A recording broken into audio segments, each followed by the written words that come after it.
رسول اللہ صلی اللہ علیہ وسلم سے دریافت کیا گیا کہ اللہ کے رسول صلی اللہ علیہ وسلم ایکون المؤمن جبانا، کیا مومن آدمی بزدل ہو سکتا ہے؟ اللہ کے نبی صلی اللہ علیہ وسلم نے فرمایا ہاں۔ قیل لہ ایکون المؤمن بخیلا، پھر پوچھا گیا اللہ کے رسول صلی اللہ علیہ وسلم کیا مومن بخیل ہو سکتا ہے، کنجوس ہو سکتا ہے؟ قال نعم، میرے آقا نے کہا ہاں، مومن بخیل اور کنجوس ہو سکتا ہے۔ قیل لہ ایکون المؤمن کذابا، تیسرا سوال کیا گیا اللہ کے رسول صلی اللہ علیہ وسلم کیا مومن جھوٹ بول سکتا ہے، جھوٹا ہو سکتا ہے؟ میرے آقا نے کہا لا، نہیں، مومن جھوٹ نہیں بول سکتا۔ مومن میں ہر کمزوری پیدا ہو سکتی ہے لیکن وہ جھوٹ نہیں بول سکتا۔ ایک چھوٹے صحابی ہے، کم سن صحابی ہے، اس کی عمر کم ہے، عبداللہ بن عامر رضی اللہ تعالیٰ عنہ اس کے نام ہے، اور ابو داود نے یہ حدیث نقل کیا ہے، فرماتے ہیں کہ دعتنی امی یوما ورسول اللہ صلی اللہ علیہ وسلم قاعدا فی بیتنا، اللہ کے رسول صلی اللہ علیہ وسلم ہمارے گھر میں تشریف فرماتے اور میں گھر کے صحن میں ٹھہر رہا تھا، میری ماں نے مجھے بلایا اور کہا بیٹا ادھر آؤ تجھے کچھ دوں۔ اللہ کے نبی صلی اللہ علیہ وسلم نے میری والدہ سے پوچھا عبداللہ بن عامر کو کیا دینا چاہتی ہو؟ تو اس نے اپنے ہاتھ میں کھجوریں دکھائی، کہا اللہ کے رسول صلی اللہ علیہ وسلم یہ کھجوریں دینا چاہتی ہوں۔ تو میرے آقا نے کہا کہ اگر آپ اس کو کھجوریں نہ دیتی تو تمہارے متعلق لکھ دیا جاتا جھوٹ، کہ یہ بھی تمہارے متعلق لکھ دیا جاتا کہ یہ جھوٹ ہے۔ ہم بسا اوقات اپنے بچوں سے جھوٹ بول لیتے ہیں، بیٹا محنت کرو، کوشش کرو، امتحان میں اچھے نمبر لو، یہ چیز لے کر دوں گا، اگر آپ نے پوزیشن حاصل کر لی یہ دے دوں گا۔ بچہ بیچارہ محنت کرتا ہے، کوشش کر لیتا ہے، امتحان میں اچھے نمبر لے لیتے ہیں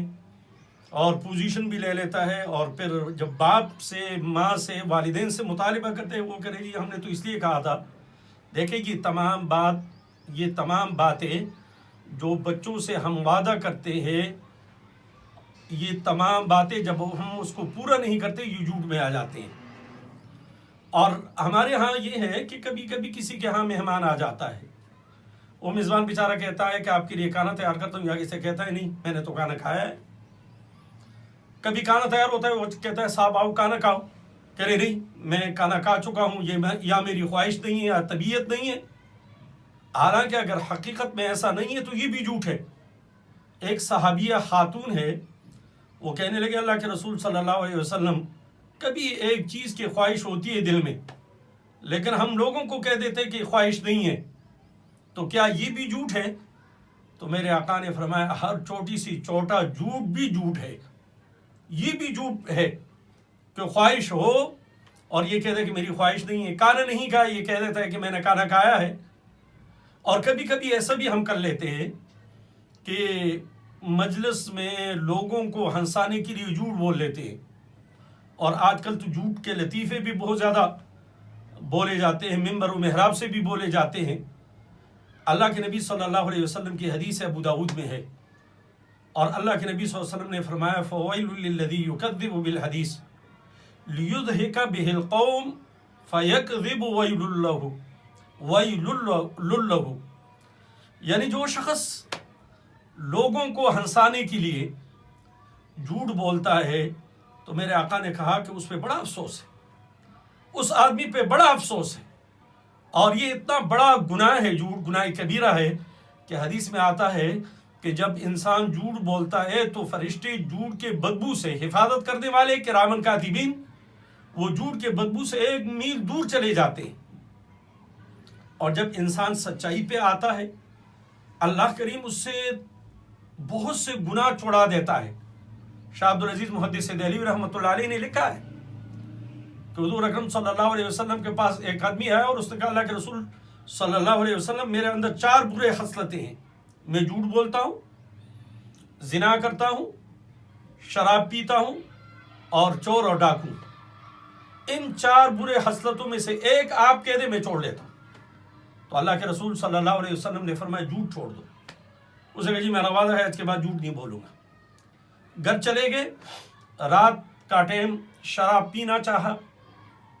تو سوچا کہ صبح آقا پوچھیں گے شراب پیا ہے, اگر میں اقرار کر لوں کہ ہاں جی میں نے پیا ہے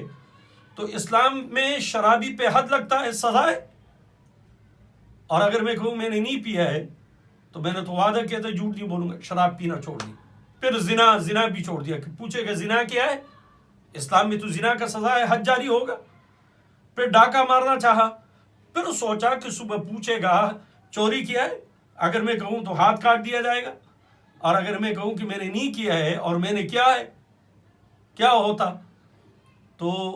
میرا ہاتھ کاٹ دیا جائے گا, اور اگر میں کہوں میں نے نہیں کیا ہے تو میں نے تو وعدہ کیا جھوٹ نہیں بولوں گا. وہ چوری بھی چھوڑ دیا, اور صبح آقا صلی اللہ علیہ وسلم کے پاس آیا اور کہا جی آپ کے ایک بات پہ عمل کیا ہے, جھوٹ میں نے چھوڑ دیا ہے. تو جھوٹ چھوڑنے کی وجہ سے, سچائی اختیار کرنے کی وجہ سے باقی گناہ بھی اللہ نے چھوڑا دیا. تو میرے آقا بہت زیادہ خوش ہوئے, اس لیے میرے آقا نے فرمایا علیکم بالصدق, یعنی سچ بولنا اپنے اوپر لازم کر لو. اللہ کریم عمل کرنے کی توفیق عطا فرمائے.